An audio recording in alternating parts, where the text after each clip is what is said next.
That work is kinetic energy. तो इस बात को एक बार रिपीट कर दो उमर। वर्क जो है वो चेंज ऑफ काइनेटिक एनर्जी के इक्वल कब होगा? When that is the only work. हमारा वर्क अगर ओनली वर्क होगा तो वो चेंज ऑफ काइनेटिक एनर्जी में कन्वर्ट होगा।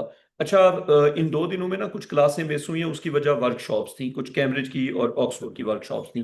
कल से मेरी कोई वर्कशॉप्स नहीं है, तो सारी क्लासेस टाइम पे होंगी। अच्छा, अब लिख लो कि तुम्हें पढ़ाने के लिए हमें भी सीखना पड़ता है। इसके आगे लिख लो, लिखो कि when there is when there is only one type of work या वन वर्क, जब सिर्फ एक वर्क होगा, देन अगर एक वर्क के अलावा कोई और वर्क ना हो तो वो वर्क नेटवर्क बन जाएगा। फर्ज करें सिर्फ एक फोर्स का वर्क है तो वो नेटवर्क हो जाएगा ना। Then that will be the network. Agreed और not? Then that will be the network. जब आपको वर्क ही एक गिवन है तो वही नेटवर्क होगा ना। और network is always equal to, network is always equal to change of kinetic energy। जब भी नेटवर्क होगा उससे kinetic एनर्जी ही चेंज होगी। ठीक? कंफ्यूजन है तो आप मुझसे पूछ सकते हैं उमर। जब सिर्फ एक फोर्स का वर्क होगा तो वो क्या हो जाएगा? नेटवर्क। और जब नेटवर्क होगा तो वो किस में कन्वर्ट होगा? चेंज ऑफ काइनेटिक एनर्जी में। अगर फोर्स मोशन की डायरेक्शन में होगी तो काइनेटिक एनर्जी बढ़ेगी, अगर अपोजिट होगी तो काइनेटिक एनर्जी कम हो जाएगी। ऐसा हो सकता है कि वर्क हो लेकिन काइनेटिक एनर्जी चेंज ना हो। Yes, there is possible. If there are two works and they are opposite, अगर वर्क कैंसल आउट हो जाए और नेटवर्क जीरो हो जाए, फिर काइनेटिक एनर्जी चेंज नहीं होगी। अब आगे चले गए सर्टेन केसेस ऑफ वर्क। पहला पार्ट देखो जरा। पहला पार्ट ये है कि a force acting perpendicular to the motion. Hazra बेटा आप बताएं, if a force is perpendicular to the motion will it perform any work or it will not? अगर एक फोर्स मोशन के परपेंडिकुलर है, चले मैं एग्जांपल देता हूं। अगर हम रोड के ऊपर से फ्रिक्शन को खत्म कर दें, सवाल है मेरा, अगर हम रोड के ऊपर से फ्रिक्शन को बिल्कुल खत्म कर दें, नो फ्रिक्शन एट ऑल, तो मुझे बताएं गाड़ी का इंजन भी निकाल लेते हैं, फ्रिक्शन भी खत्म, इंजन भी निकाल लिया, तो गाड़ी को चलने के लिए फ्यूल चाहिए या नहीं चाहिए? नहीं चाहिए। जिंदगी भर गाड़ी चलती रहेगी। सो मुझे ये बताओ कि वेट जो है वो गाड़ी को स्लो या तेज कर रहा है या नहीं कर रहा? If a car is moving on a horizontal road and that car is on a frictionless road, तो due to its weight क्या वो तेज या स्लो होगी या नहीं होगी? So weight of the car is perpendicular to the road. That's why it has no capability to change the speed of the car। समझ आ रही है बात? फर्ज करें अगर आपको कोई ऐसी रोड मिल जाए जो फ्रिक्शनलेस है तो फ्रिक्शनलेस रोड के ऊपर कभी भी स्पीड चेंज नहीं होती। जिस स्पीड से चीज चल रही है वो चलती रहती है। तो वेट होता है परपेंडिकुलर टू द मोशन। कोई भी फोर्स जो मोशन के परपेंडिकुलर होगी वर्क परफॉर्म नहीं करेगी। मैं इसकी एक एग्जांपल और दे सकता हूं, आपने बोर्ड पे देखना है। मेरा एक सवाल, फर्ज करें तनशीत ने गाड़ी पार्क कर दी यहां पे। तनशीत गाड़ी चलाते हो? क्यों नहीं चलाते? चलाया करो। क्या एज है तुम्हारी?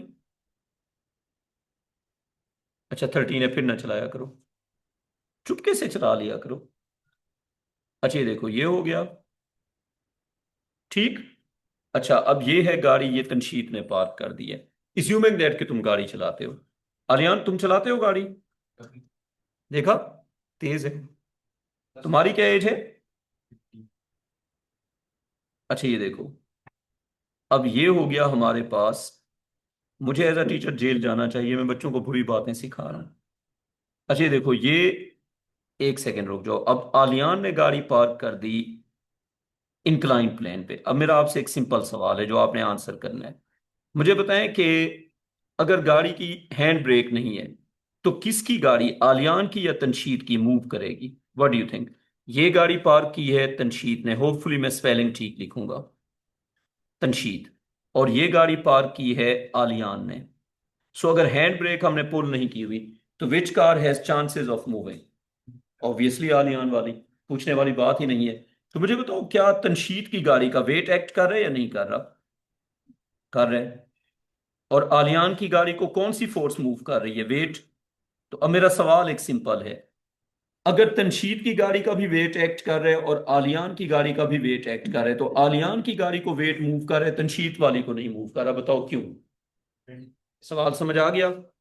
सो वेन एवर, अच्छा वर्क क्या होता है? वर्क होता है मोशन कॉज करना। वर्क क्या होता है? बहुत बहुत आसान जबान में वर्क होता है मोशन कॉज करना। So when the force is perpendicular to the track, it will not cause motion. So जब फोर्स परपेंडिकुलर होती है तो वर्क नहीं करती। आगे बात समझ? इसीलिए जो वेट होता है वो हॉरिजॉन्टल रोड पे स्पीड को चेंज नहीं करता। तो वेन एवर, बेटा बात ना करो प्लीज, वर्कशीट्स हैं आपके पास, निकालो। और हम हैं पेज नंबर 6 पे। तो आलियान एक एंगल बताओ जिसके ऊपर वर्क नहीं होगा। When the force is 90 degrees to the motion, at any other angle the work will take place. और वर्क को समझने का सबसे आसान मेथड क्या है? मोशन कॉज करना या स्पीड को स्लो और तेज करना। ठीक है?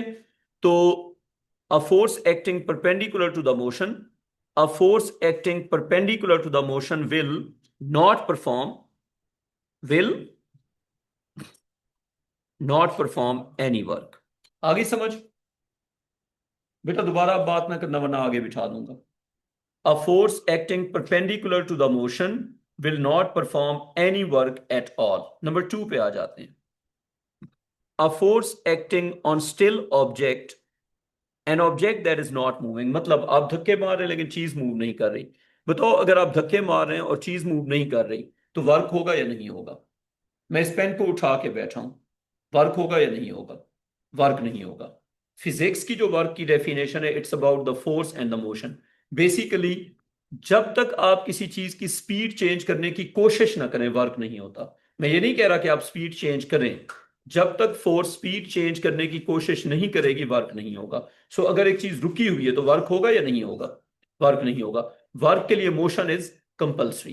तो a force acting on a still object, an object that is not moving, if the object is not moving, then there will be no work even if the force is working। समझ आ गई बात? समझा सकता हूं।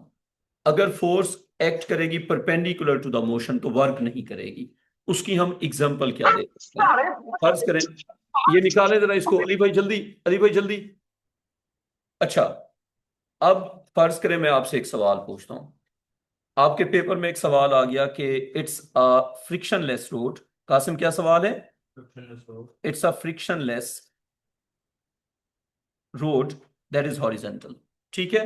और यहां पे आप एक गाड़ी को पुश कर देते हैं, तो क्या ये गाड़ी रुक जाएगी या चलती रहेगी?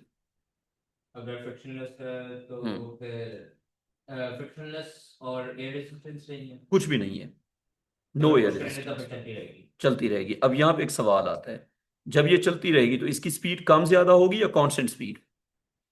Constant speed. ठीक है? तो मुझे बताओ कि इसका जो वेट है, क्या वो भी एक फोर्स है या नहीं है? है ना? है। तो इसका वेट इसके मोशन को तेज या स्लो क्यों नहीं कर रहा? इसका जो वेट है वो इसके मोशन को ना तो तेज कर रहा है ना स्लो कर रहा है। एग्री कर रहे हैं इस बात से? क्यों नहीं कर रहा? क्योंकि weight is perpendicular to the motion. अच्छा, आप मुझे ये बताओ, अगर यही गाड़ी इस तरह की रोड पे जाती है फिर क्या होगा? फर्ज करें इस तरह की रोड है और उसके ऊपर हम इसी गाड़ी को पुश करते हैं, क्या होगा फिर? ये गाड़ी जा रही है इस रोड के ऊपर, तो बताओ ये स्लो होगी या नहीं होगी? होगी। किसकी वजह से? वेट की वजह से। तो अगर आप ये सोचते हैं कि वर्क फिजिकली क्या होता है, physically work is the tendency to change the speed of an object, तो फिर एक्सलेरेशन और वर्क में क्या फर्क है? सवाल बनता है ना, एक्सलेरेशन और वर्क में क्या फर्क है? कभी कभी एक्सलेरेशन और वर्क सेम चीज होते हैं, कभी कभी डिफरेंट चीज होते हैं। For example, if you are changing direction of an object, then there is a acceleration and not the work। Direction का चेंज एक्सलेरेशन होगा, वर्क नहीं होगा।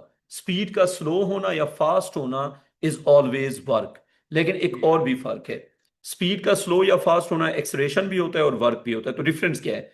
अगर आप किसी ऑब्जेक्ट को तेज या स्लो करने की कोशिश कर रहे हैं और वो तेज या स्लो नहीं हो रहा, क्या ऐसा पॉसिबल है या नहीं है? You are trying to change the speed of an object, but the speed is not changing. For example, you are driving a car on a motorway after a certain speed limit, even if you're pushing the accelerator, the car will not get faster. Yes or no? मैं acceleration और work का फर्क बता रहा हूं, मुझे बताएं। Motorway के ऊपर एक सर्टेन स्पीड के बाद आप एक्सलेरेटर को प्रेस करेंगे, क्या स्पीड चेंज होगी या नहीं होगी? नहीं होगी ना। मैं कह रहा हूं हाईएस्ट स्पीड अचीव कर ली मोटरवे के ऊपर, उसके बाद आप एक्सलेरेटर को प्रेस कर रहे हैं, मुझे बताएं गाड़ी की टॉप स्पीड है 200, आप 200 पे चले गए, उसके बाद आप कोशिश कर रहे हैं कि स्पीड को तेज करो, आप नहीं कर पा रहे, ऐसे ही है ना। तो वहां पे वर्क हो रहा है लेकिन एक्सलेरेशन नहीं हो रहा। अब एक्सलेरेशन और वर्क में क्या फर्क है, मैं थोड़ा स्लो होके बोलता हूं। जब गाड़ी ने अपनी टॉप स्पीड अचीव नहीं की तो वर्क और एक्सलेरेशन सेम चीज है। आप गाड़ी को तेज करेंगे, आप गाड़ी को तेज करेंगे तो क्या होगा, वर्क भी होगा और एक्सलेरेशन भी होगा। जब टॉप स्पीड हो जाएगी उसके बाद वर्क तो होगा, एक्सलेरेशन नहीं होगा। So any attempt to change the speed of the car, whether you are moving that slower or faster, is the work. ठीक है, लेकिन जब आप स्पीड को चेंज कर लेते हैं तो वो एक्सलेरेशन होता है। फर्क समझ आ गया? टेंडेंसी या अटेम्प्ट को वर्क कहते हैं, लेकिन स्पीड चेंज होने को क्या कहते हैं, एक्सलेरेशन। बात क्लियर? तो फ्रिक्शन क्या ट्राई करती है, उसको स्लो करने की। ड्राइविंग फोर्स क्या ट्राई करती है, उसको तेज करने की। तो जितनी भी फोर्सेस किसी चीज को तेज या स्लो करने की कोशिश करती हैं, ट्राई करती हैं, वो सब वर्क होते हैं। लेकिन अगर स्पीड चेंज हो जाए तो फिर वो एक्सलेरेशन होता है। बात क्लियर? एग्जीक्यूट हो गया तो एक्सलेरेशन हो गया, या नहीं हुआ, दोनों केसेस में वर्क फिर भी रहेगा। आई थिंक क्लियर होगा। अच्छा अब देखें, अब वो कह रहे हैं कि अगर आप एक चीज को बस पकड़ के बैठे, तो जब आप एक चीज को पकड़ के बैठे क्या वर्क होगा या नहीं होगा? तो जब आप एक चीज को पकड़ के बैठे तो क्या आप उसको स्लो या तेज करने की कोशिश कर रहे हैं? So work is basically an attempt to make something faster और slower. I hope you understand that. ठीक है, तो अब रुका हुआ है तो वर्क नहीं होगा। अब क्वेश्चन 2 पे जरा चले जाओ। क्वेश्चन 2 देखो जरा। State with a reason whether any work is done in each of the following cases. A person pushes hard against a fixed wall. अपना आंसर लिखो। नो वर्क, वजह भी बताओ। हाँ, no work since there is no motion. No work since, अगर motion ना हो तो वर्क नहीं होता। There is no motion. अच्छा, जिस बच्चे ने कहा है since there is no displacement, उसको मैं 0 मार्क्स दूंगा। किस बच्चे ने कहा है, मैं वजह बताता हूं। अच्छा, अब इसकी वजह क्या है कि अगर 0 डिस्प्लेसमेंट हो तो वर्क क्यों नहीं होगा। मैं तुम्हें एक एग्जांपल देता हूं, वो देखो। फर्ज करो अगर कोई चीज सर्कल में मूव कर रही है, कोई चीज सर्कल में मूव कर रही है, तो बताओ उसका डिस्प्लेसमेंट क्या होगा? 0 होगा। तो क्या वर्क हो सकता है या नहीं हो सकता? क्या सर्कल में स्पीड अप होना है पॉसिबल या नहीं है? पॉसिबल है ना, तो वर्क हो सकता है। ठीक है, इसकी एक और एग्जांपल भी है। मुझे बताओ, जो शुगर केन का जूस निकालती है मशीन, उसके अंदर एक मोटर होती है और एक व्हील होता है, यस और नो? उस पे एक बेल्ट लगा होता है। क्या उसकी मोटर उसके व्हील को स्पीड अप करती है या नहीं करती? स्पीड अप होने को वर्क कहते हैं। तो जब उसका व्हील रोटेट करेगा तो व्हील का डिस्प्लेसमेंट क्या होगा? 0, लेकिन वर्क हो रहा है। अच्छा एक बात बताओ, जब तुम मोटर चलाओगे उसकी कैनेटिक एनर्जी बढ़ेगी या नहीं बढ़ेगी? A change of energy is not possible without work. A change of energy is not possible without work. अगर एनर्जी चेंज हो रही है तो वर्क भी हो रहा है। तो मुझे बताओ, जब व्हील रोटेट करेगा वो अपनी जगह पे वापस आ जाएगा या नहीं आ जाएगा? वापस आ जाएगा ना। तो डिस्प्लेसमेंट क्या होगा? 0। So with 0 displacement work is possible. समझ आ गई मैं क्या बात कह रहा हूं? अच्छा, अब यहां पे लिखना क्या है, नो मोशन या नो डिस्प्लेसमेंट? हाँ बेटा। You need a situation when there is work and no acceleration. When something is falling with terminal speed, when something is falling with terminal speed, what is terminal speed? Something is falling in air and air resistance and weight are equal. ठीक है? No, the weight is trying to increase the speed or decrease the speed. Something is falling with air with terminal speed in air, so weight is trying to increase the speed. Is it trying or not? Trying ना? Air resistance is trying to reduce the speed. पहले आप इससे agree कर लो।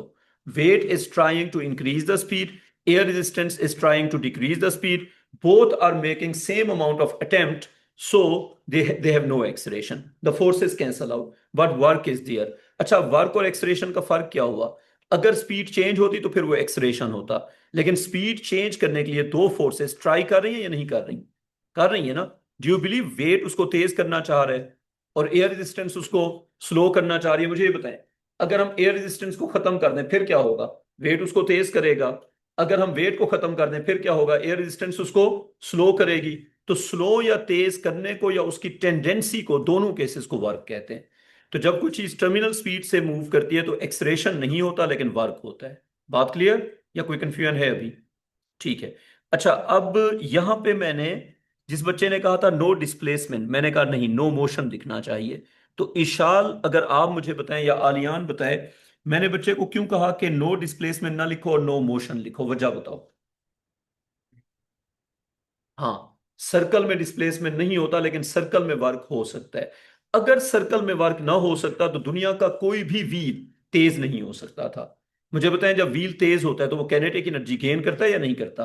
अ gain of energy and a loss of energy is always due to work. Work ना हो तो energy कम ज्यादा हो ही नहीं सकती। जहां पे भी एनर्जी कन्वर्जन होगी वहां पे वर्क होगा। बात क्लियर? अच्छा, अब आ जाएं जी आगे। The weight of a car moving on a horizontal road, अपना अपना आंसर लिखो।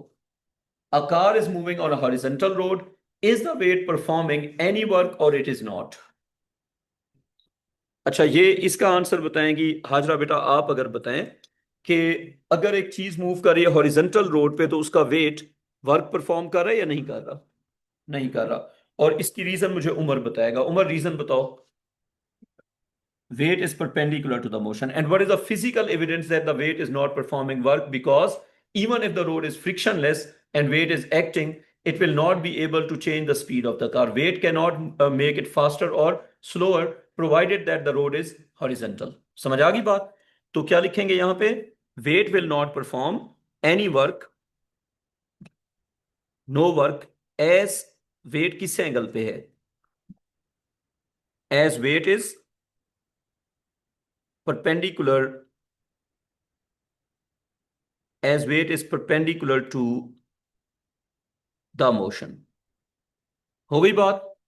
अब नीचे आ जाओ। A crane lifting a load upwards, एक क्रेन है वो लोड को लिफ्ट कर रही है अपवर्ड्स।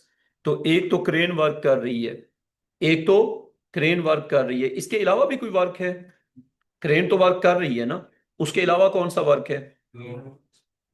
लोड अपवर्ड्स मूव कर रहे तो वेट का work. Can we say that the force due to the crane is working because the object या load is moving in the direction of that force, and weight is also performing work but the work is against the weight because the load is moving opposite to the weight. इसके answer में यूं लिखो, लिखो there are two forces, there are two forces. कौन सी आप बताओ? जब आप एक ऑब्जेक्ट को लिफ्ट करते हो यूजिंग अ क्रेन तो there are two forces, one of them is the weight. Umar, one of them is the weight and the other one, Umar, other one is the force of the crane. बेटा weight ही gravitational है ना, जब weight लिख दिया, weight is the gravitational force ना। तो wait के अलावा दूसरी फोर्स कौन सी है?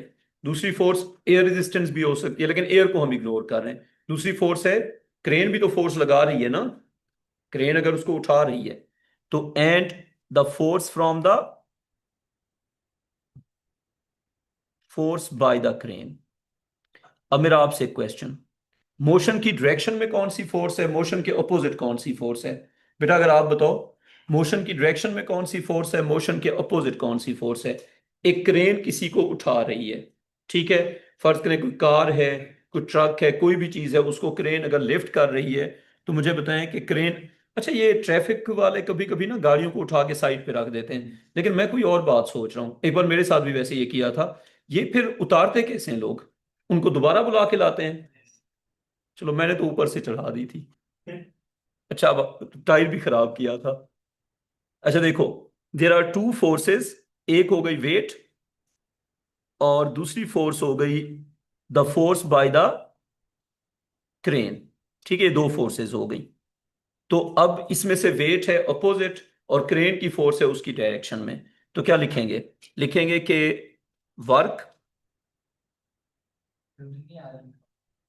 नहीं आ रहा, मैं वो करता हूं, स्क्रीन दोबारा शेयर करता हूं,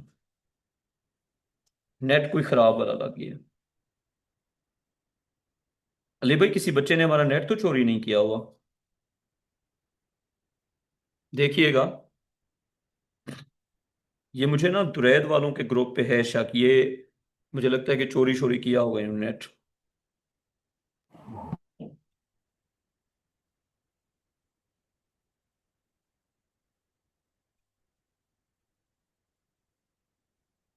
चलो बच्चों, मैं स्क्रीन शेयर करता हूँ। मुझे एक बार F10 में रोका था इन्होंने, पुलिस वालों ने। तो मुझे कहते हैं कि आप क्या करते हैं? मैंने कहा मैं टीचर हूँ। कहते हैं किस सब्जेक्ट के? मैंने कहा फिजिक्स के। तो कहते हैं आपको हम एक सूरत में छोड़ देते हैं। मैंने कहा बताओ। कहते हैं, वो गाड़ी रोकी, मेरे पास पेपर नहीं थे ना। तो कहते हैं कि आपको हम एक सूरत में छोड़ देते हैं, आप हमें बताएं न्यूटन का तीसरा कानून क्या होता है। मैंने कहा नहीं तो मुझे जेल में ही डालो, मैंने नहीं बताना।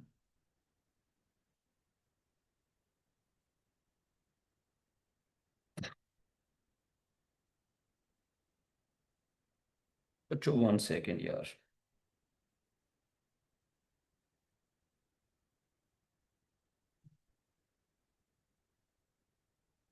हाँ जी, हो गया शेयर। अच्छा, देयर आर टू फोर्सेस। अब मैंने लिखा वर्क बाई,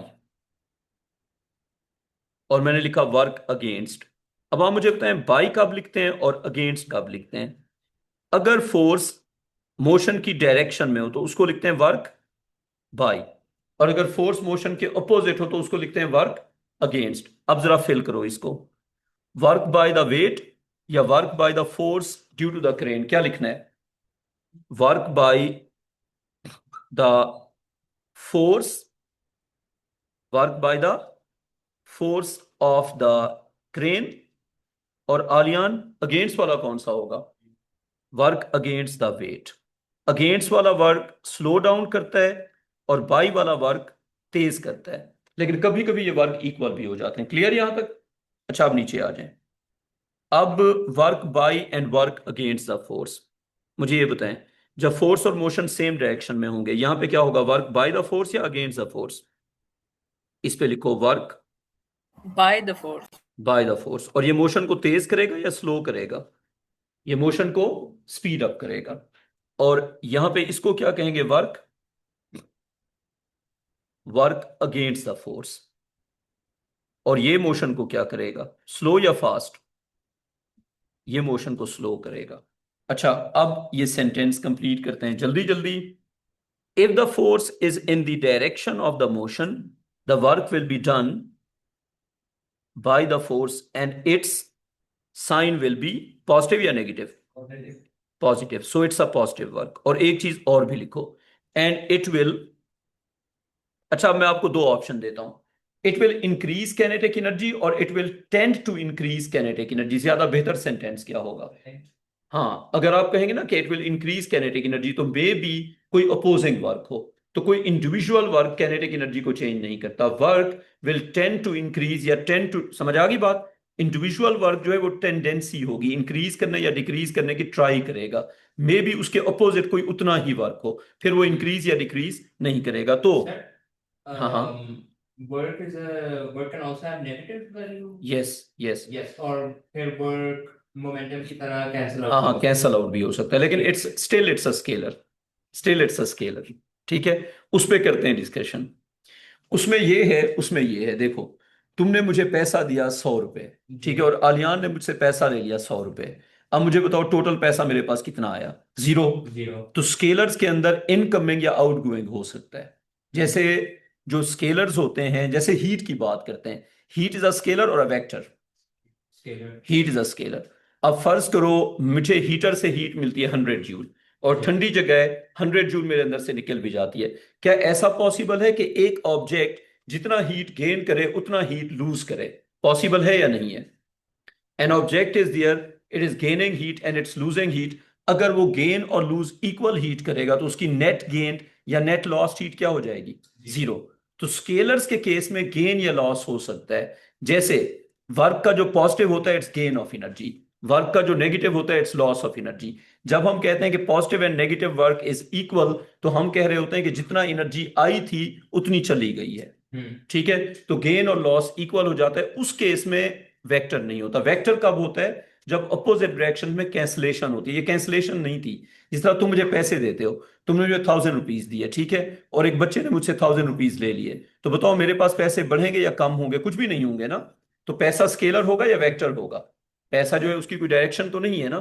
तो स्केलर्स के केस में, अच्छा हम मैथ्स की बात करते हैं। क्या ऐसा हो सकता है कि आपने किसी को 1 किलो चीनी दी और उसके हमसाये ने 1 किलो चीनी मांग ली? फर्ज करें आलियान, कासिम और फारूक हमसाये थे, नेबर्स थे, ठीक है, हम खवातीन थे। आलियान को मैंने दीवार से मुंह निकाल के कहा 1 किलो चीनी तो दो जरा। उसने मुझे 1 किलो चीनी दे दी, ठीक है। अब तुमने फिर इधर से मुंह निकाल के कहा, तुमने कहा कि हम भी किचन में काम कर रही हैं, हमें भी 1 किलो चीनी दे दो। अब मैंने कहा चलो ठीक है यार, मैं इसको दे देता हूं, मैंने तुम्हें दे दी। अब मुझे बताओ, मैथ इज अ स्केलर और vector? Math is a Scalar. Scalar. Scalar. लेकिन आलियान ने मुझे 1 किलो चीनी दी थी, वो मैंने तुम्हें दे दी, तो मेरे पास क्या बची? Yeah. कैंसल हो गई ना। तो कैंसल होने से वेक्टर नहीं हो जाता, ये अमाउंट थी। Amount of mass incoming and outgoing was equal. For example, जो आलियान मुझे चीनी दे रहा है मैं उसको पॉजिटिव कह रहा हूं, जो मैंने तुम्हें दी है उसको मैं नेगेटिव कह रहा हूं। बताओ क्यों? क्योंकि जो इनकमिंग है वो पॉजिटिव, जो आउटगोइंग है वो negative, still it will remain scalar, ठीक है। वेक्टर का जो कैंसिलेशन होता है वो डायरेक्शन की वजह से होता है, वो इनकमिंग या आउटगोइंग की वजह से नहीं होता। मेरे एक्सपेंसेस नेगेटिव, मेरी इनकम पॉजिटिव, ठीक है। तो जो चीज हमारे पास आ रही होती है, लेकिन जो पैसा है वो इससे वेक्टर नहीं हो जाएगा। आई थिंक तुम्हें बात समझ आ गई होगी। तो वर्क जो है ये स्केलर, कहानी क्लियर? वो कह रहे हैं कि अगर पॉजिटिव और नेगेटिव होता है तो उससे वेक्टर हो जाएगा। एक्चुअली पॉजिटिव नेगेटिव क्यों होता है? Due to incoming and outgoing, ठीक है। अब हम इसका आंसर लिखते हैं। If the force is in the direction of motion it will tend to increase kinetic energy. लेकिन कैनेटिक एनर्जी इंक्रीज हो भी सकती है और नहीं भी हो सकती। सेंटेंस हम कंप्लीट करते हैं। Force is in the direction of motion, work will be done by the force and it's sign will be, sign क्या होगा? इसका साइन होगा पॉजिटिव। और it will increase K E या it will tend to increase K E? It will tend to increase kinetic energy. आहत कह रहे हैं एग्जांपल्स बहुत ज्यादा हो गई हैं। अच्छा नेक्स्ट पे देखो जरा। If the force is acting opposite to the motion the work will be against the force. ये मोशन की जगह फोर्स लिख दो, यहां पे मिस्टेक है। Work will be against the force and it's sign will be negative and it will decrease K E या it will tend to decrease K E? It will tend. अब acceleration और work का फर्क समझ आ गया? Work is the tendency and acceleration is the execution. तो and it will tend to decrease kinetic energy. अच्छा अब हम चले गए नेक्स्ट पार्ट पे। क्वेश्चन नंबर 3 देखो जरा carefully. Figure 6 shows a car moving on a road. The car moves a distance d towards the right. Engine force, resistive force में friction भी है और एयर रेजिस्टेंस भी है। गाड़ी का मोशन है राइट पे। अच्छा opposing the motion, mg is the weight of the car. Find work due to weight with a reason. अपना अपना आंसर लिखो। नो वर्क और रीजन? नो वर्क, थोड़ा तेज। No work since dash Weight is perpendicular to the displacement या to the motion? To the motion. Since weight is perpendicular to the motion, तो आपने observe motion को करना है। कोई कंफ्यूजन इसमें? अच्छा अब आ गए नेक्स्ट पे। Write an expression for the work done by the engine force, state its sign with a reason. तो लिखें work by engine force, work by engine force is equal to F engine multiplied with D. Positive or negative? Because in the direction of motion. It will increase kinetic energy or it will tend to increase kinetic energy. Tend to, क्योंकि हमें नहीं पता कि engine force का work ज्यादा होगा या फिर रेजिस्टिव फोर्स का वर्क ज्यादा होगा। तो लिखो it is positive work, it is positive work as the force is opposite to the motion या in the direction of motion? as the force is in the direction of motion, क्योंकि force motion की direction में है तो work क्या होगा, ये वाला वर्क पॉजिटिव होगा. इट विल, तनशीद, इंक्रीज के या टेंड टू इंक्रीज के, टेंड टू इंक्रीज के. अच्छा, अगला देखो जरा.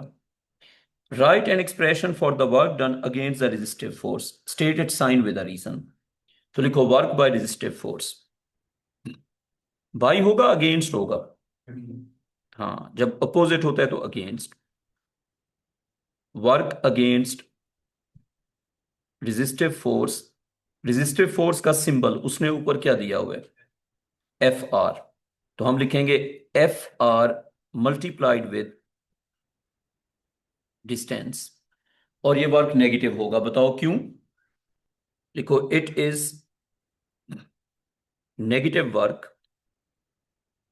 It is negative work as resistive force is opposite to the motion. Motion या displacement? Motion. As resistive force is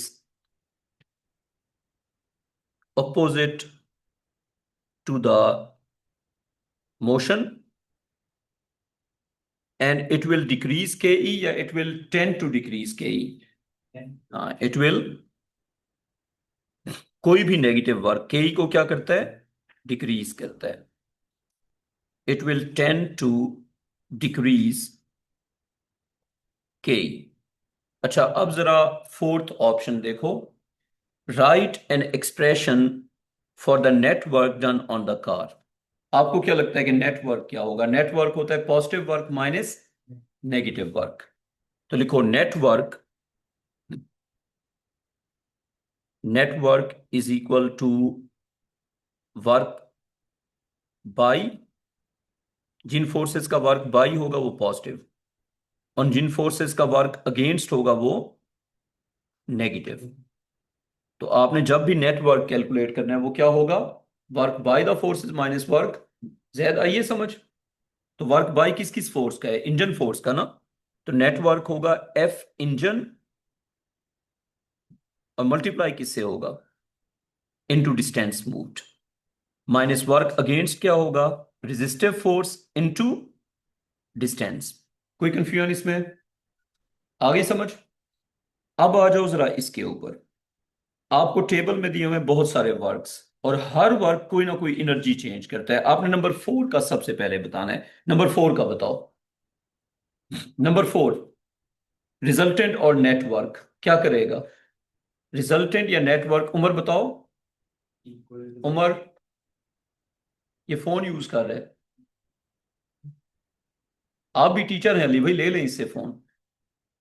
अच्छा बेटा, जो बच्चा फोन यूज कर रहा था, मुझे कहा था कि बच्चों को ना डिस्करेज या डीमोटिवेट ना किया करो, लेकिन बच्चे भी सही काम करें ना. अच्छा देखो, नंबर 4 पे देखो, रिजल्टेंट और नेटवर्क जो है वो क्या करेगा, कौन सी एनर्जी को चेंज करेगा.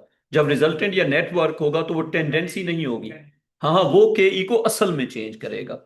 जो इंडिविजुअल वर्क्स होते हैं वो टेंडेंसी होती है. फर्क समझ लो. जब आप एक एक अकेला अकेला वर्क करते हैं, जैसे फर्ज करें जब हमने ये वर्क की बात की, इस वर्क की बात की, ये टेंडेंसी थी, लेकिन जब यहां पे आ जाएंगे इसका अगर आंसर आ गया तो वो असल में चेंज करेगा. So any individual work by individual force has a tendency to change kinetic energy. The net work will actually change kinetic energy. समझ आ गई बात? तो आखिरी में क्या लिखना है, रिजल्टेंट और net work will be equal to the change of कौन सी एनर्जी, काइनेटिक एनर्जी. अगर रिजल्टेंट वर्क होगा तो काइनेटिक एनर्जी फिर पक्की चेंज होगी. सो जितने भी इंडिविजुअल वर्क्स हैं उनका जब हम नेट कैलकुलेट करेंगे तो वो क्या चेंज करेगा, काइनेटिक एनर्जी. ऊपर आ जाओ. Number 1, work against resistive forces generates dash और dash. If you work against the resistive force it generates heat और थर्मल एनर्जी. और इसकी क्या टेंडेंसी होती है कि ये स्लो डाउन करे, ये काइनेटिक एनर्जी को हीट में कन्वर्ट करना चाहता है. समझ आ गई बात? तो ये हीट या थर्मल एनर्जी जनरेट करेगा. कोई कंफ्यूजन? आगे समझ. नेक्स्ट पे आ जाओ. Work by the weight. अच्छा, बाई का वर्ड क्या बता रहा है? वेट की डायरेक्शन में मोशन है या वेट के अगेंस्ट? वेट की डायरेक्शन में मोशन है। तो कोई चीज जब नीचे गिरेगी तो उसकी कौन सी एनर्जी चेंज होगी? Gravitational potential energy will increase या डिक्रीज? डिक्रीज, क्योंकि वेट की डायरेक्शन में जा रहा है, फॉल कर रहा है। इसके साथ ब्रैकेट में वो लिखा हुआ है, ब्रैकेट में, an object falling and moving in the direction of the weight. तो decrease of GP, delta EP is mgh, where h is the height moved. अच्छा, अब जरा आप आ जाए नेक्स्ट के ऊपर, वर्क अगेंस्ट द वेट। अगर वर्क अगेंस्ट द वेट होगा तो वेट क्या होगा? मोशन के अपोजिट। तो ऑब्जेक्ट ऊपर जा रहा है या नीचे जा रहा है? वेट के अगेंस्ट जा रहा है ना बेटा, अगेंस्ट द वेट। अगर अगेंस्ट द वेट है तो ऊपर जा रहा है। अब आप मुझे ये बताएं, gravitational potential energy will increase या डिक्रीज? It will increase. तो ये 4 वर्क्स हैं जो इंपॉर्टेंट हैं। एक बार मैं फिर से पूछ लेता हूं। Work work against friction will generate heat. Work against air resistance will generate heat. Work by the weight will decrease GP. Work against the weight will increase GP. क्या टाइम हो गया है? रिजल्टेंट और net work will change the kinetic energy. कल ये chapter हमारा complete हो जाएगा। टेस्ट हो गया है? तुम लोग मेरे साथ धोखा तो नहीं कर रहे? 1 मिनट है अभी, दिखा दे बेटा। मैं कर देता हूँ, देखो पेन दो। One form to another form. Work converts energy from one form to another. ये तुमने मुझे बताना था ना, मैं मिस कर दिया। हाँ हाँ, अच्छा, something is for them. 3002 3000 O level में राउंडिंग ऑफ के मार्क्स नहीं करते, नहीं करते। तो इजी हो जाओ। फर्क है, आपका आंसर अगर मार्क्स सीम से मैच नहीं करता, उन्हें राउंड ऑफ कर दिया और आप नहीं करती, तो आपके नंबर नहीं कटेंगे। ए लेवल में कटते हैं, ओ में नहीं करते। हाँ, ए में कटेंगे, ओ में नहीं कटेंगे। आप जब सवाल करेंगे ना, तो देखें आपका आंसर पता है किस तरह होगा। आपका आंसर होगा 32152 इस तरह। जब आप मार्क्स सीम देखेंगे, उसने लिखा होगा 32000। ठीक है। अब अगर आप इस तरह छोड़ दें तो आपके नंबर नहीं कटेंगे। हाँ, सर मैंने कहा, तो वेव फ्रंट सेम नहीं होते शैलो और डीप वाटर में? नहीं होते से। ज्यादा किसमें फ्रीक्वेंसी तो सर सेम नहीं होती तो वेव फ्रंट? फ्रीक्वेंसी सेम होती है लेकिन वेव फ्रंट सेम नहीं होते। मैं जल्दी से बना के दिखा देता हूँ। ये देखो, डीप कौन सा कर लें और शैलो कौन सा कर लें। फर्ज करें ये बाउंड्री हो गई ना, इस तरह वाले को डीप कर लें और इस तरह वाले को शैलो कर लें। अब डीप से जा रहे हैं शैलो में। अब आप कह रही हैं कि क्या होगा, ये देखें, ये और ये जब ये इधर जाएंगे तो। अब आपके सवाल का जवाब, यहां से लेके यहां तक टाइम लगा 1 सेकेंड, तो यहां से लेके यहां तक भी टाइम लगा 1 सेकेंड। अब मेरा आपसे एक सवाल, मुझे बताएं 1 सेकेंड में कितने वेव फ्रंट्स हैं इस साइड पे? 3। उधर कितने हैं? 3। तो number of wave front same है या नहीं है? सेम है, तो फ्रीक्वेंसी सेम है ना। फ्रीक्वेंसी होती है कि 1 सेकेंड में कितने होंगे। 1 सेकेंड में होंगे 3, लेकिन जब डिस्टेंस ज्यादा होगा तो स्पीड बढ़ जाएगी ना। फ्रीक्वेंसी होती है कि 1 सेकेंड में होंगे कितने, तो 1 सेकेंड में उतने ही होंगे। जैसे देखें, फर्ज करें डीप वाटर के अंदर ये थे, डीप वाटर के अंदर कौन से थे? ये। शेलो वाटर में जाके ये हो गए। बात समझ आ रही है? अब एक सवाल, फर्ज करें यहां से लेके यहां तक कितने हो गए? 1 2 3 4। अगर ये 4 हो रहे हैं लेट्स सपोज 2 सेकेंड में, ठीक है, तो उधर भी 2 सेकेंड में 0 1 2 3 4 यहां तक आ गए, ये 2 सेकेंड। तो अब आपका जो सवाल था फ्रीक्वेंसी से related, 4 wave fronts in 2 seconds, 4 wave fronts in 2 seconds, but the distance is different. Frequency number को कहते हैं, नंबर उतना होगा, डिस्टेंस चेंज हो जाएगा। तो फिर वो देखो नंबर डिफरेंट नहीं हो गए तो 4 है, बहुत ज्यादा है। हाँ, तो लेकिन जो फ्रीक्वेंसी होती है वो होती है पर सेकेंड। पर सेकेंड उतने रहते हैं। अच्छा। जैसे फर्ज करें आप कहती हैं कि 1 सेकेंड में यहां तक था, ठीक है, तो इसमें भी 1 सेकेंड में इतने ही होंगे। फ्रीक्वेंसी ओवरऑल नहीं होती। स्पीड स्लो हो जाती है। आगे समझ, ये पर सेकेंड है ना जी। आ गई अब समझना। क्यों? पासिंग मार्क्स कितने? कुछ नहीं होता है, इजी रहो, हो जाएगा। अभी मार्किंग होगी तो चल जाएगा, पता ना। पेपर हाँ, तो ये पास पेपर में से है ना। मतलब आपने चुन चुन के नहीं, एक मिनट इधर आओ जरा। दो एमसीक्यूज में मैंने ये देखो, ये ईयर साथ लिखा हुआ है, नहीं लिखा हुआ? ईयर्स भी साथ लिखे हैं। यूजुअली पेपर्स में बात फिक्शन ओ, होता है। हाँ, तो ये सारे